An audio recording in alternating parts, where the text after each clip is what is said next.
Elizabeth, you talked a lot about boundaries and glass ceilings. Can you talk a little bit about your experience getting your first book published? How difficult that was, what the process was, what made the difference?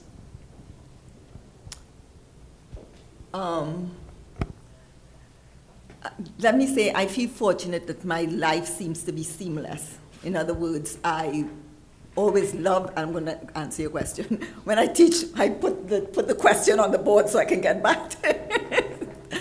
I love reading books. I've had a great time writing about books and writing books, so that there is a seamlessness for me between what I do as a writer and what I do and get a salary for. I say that to say that I'm not a writer who's anxious about making a living from her work. And this makes a difference for a writer. If you're anxious about making a living for your work, you're looking at audience, so that all my books are almost different, you know. I mean, thank God for Johnny. I know I first had Putnam as a publisher, and they loved my first book, and they were anxious for the second one, and her idea was not the same book, you know.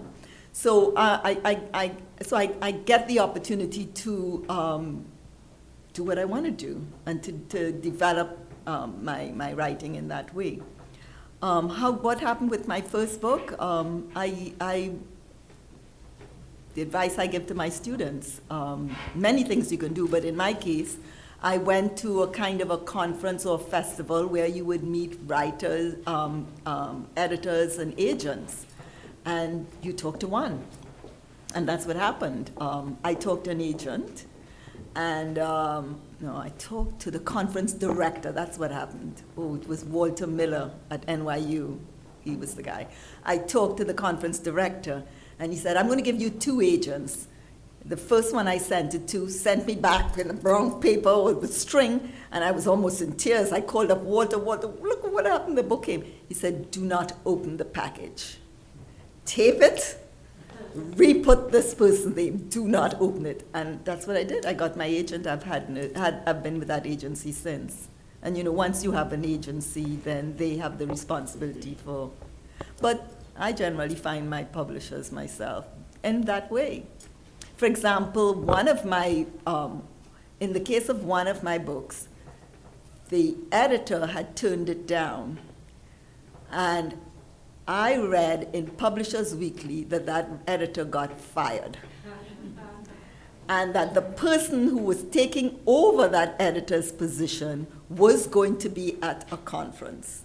I went to that conference, and I spoke to the editor, and I said to her, I'm going to tell you, full disclosure, your last person, oh no, I picked up the phone. That's what I did. I picked up the phone, and she answered the phone. Because she hadn't changed, she was just new, she had just come there. And I said, full disclosure, your predecessor had turned down this book, but I think it's a book. She says, well, send it to me. And of course, I know she's hungry because she's just got the job. And she gave me a 2-book deal, which was good. Yeah. So it's all those kinds of things.